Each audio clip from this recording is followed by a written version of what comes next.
Although infrastructure, Congresswoman Bass, seems to be something that both sides of the aisle have come together on in many instances. Right, exactly. I think that's right. And I think we have an opportunity to come together on that in this particular Congress. But I do have to say, in talking about the Senate not passing a budget in 1,000 days, I think is a tad disingenuous, because the budget that passed out of our House was filled with poison pills, and my colleagues on the other side of the aisle knew that that budget was going to be dead on arrival in the Senate. And so we didn't have to submit a budget in that fashion. And I do have to say that I think that's the same thing with the pipeline. I mean, I think that there was a political reason to put the pipeline out there. The president never said no to the pipeline. He just said he wanted the time for the siting of it.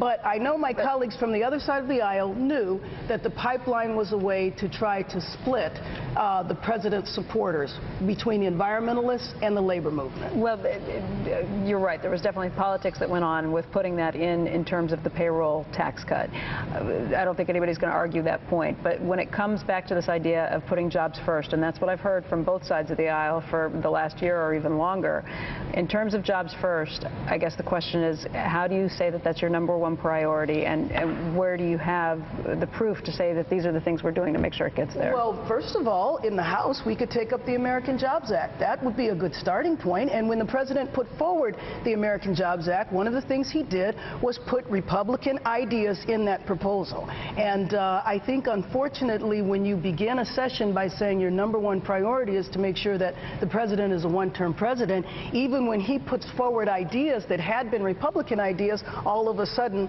they're ideas that we can't take up. So I think taking up the American Jobs Act in the House is a perfect way to begin. I love what you guys do for a living, though. It's so great. And both sides let the other side completely talk. I see you, and you're saying things that can't both be true at the same time, but everybody gets their time to say it, and then you all shake hands and leave and go to lunch together, right? It's just classic, the way it works down here. Well, in a way, you're kind of describing that cynically, but I think that there's a positive side to that. Right, I agree. Is not this is the best system in the world. And it's not, I see, sometimes that some of these other democracies, they end up in fistfights, and that usually doesn't happen. I was trying to get one started, but it's not. There are things we work together on.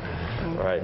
We actually like each other personally. Yeah, exactly. We actually have a bill, Paul and I have a bill, Karen's a supporter, that we passed in the Budget Committee on budget reform, where you have probably the same number of Democrats for it and the same number of Republicans and Democrats against it on both sides. Congressman Van Hollen, I mean, if the president, if the Republicans hadn't tried to force his hand on Keystone, do you really think it's about making sure it's safe, or it just seems like a no-brainer? Labor wants it, everybody wants it, it's been looked at, there's already miles and miles of pipeline in the sand hills already. Wasn't it more that, no, if you make me do it, I'm not going to do it? Isn't it more of that, and it's the workers, it's the 20,000 people that suffer when it comes down to it?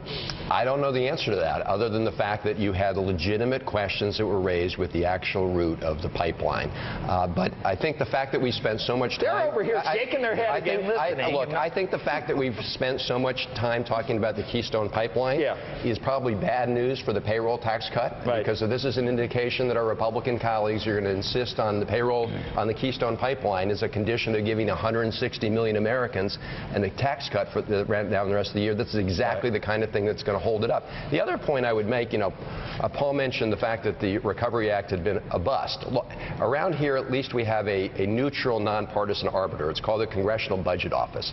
The Congressional Budget Office indicated in the year 2010 that the recovery bill helped save or create up to 3 million jobs. The reality is we have seen positive private sector job growth since March of 2010. Well, now we gotta Paul wants to go back to the, we tried trickle down for 8 years in the Bush administration. We ended up losing jobs at the end of 8 years. So I don't think that's a prescription for economic growth.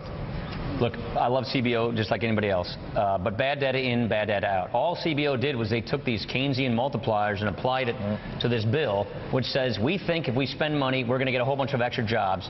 These multipliers have been thoroughly discredited. They've been completely refuted.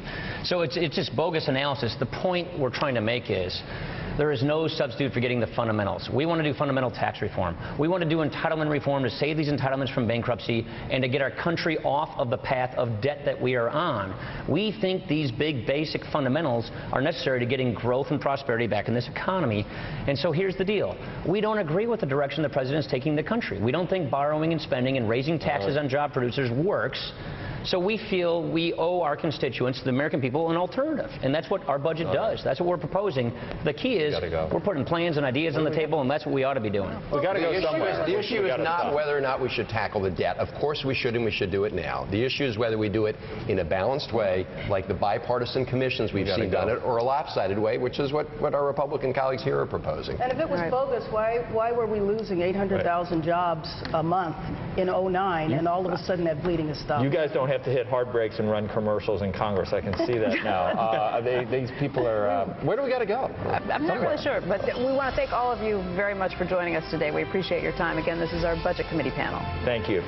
Coming up, more of today's top stories. I read this really fast. Squawk, right back.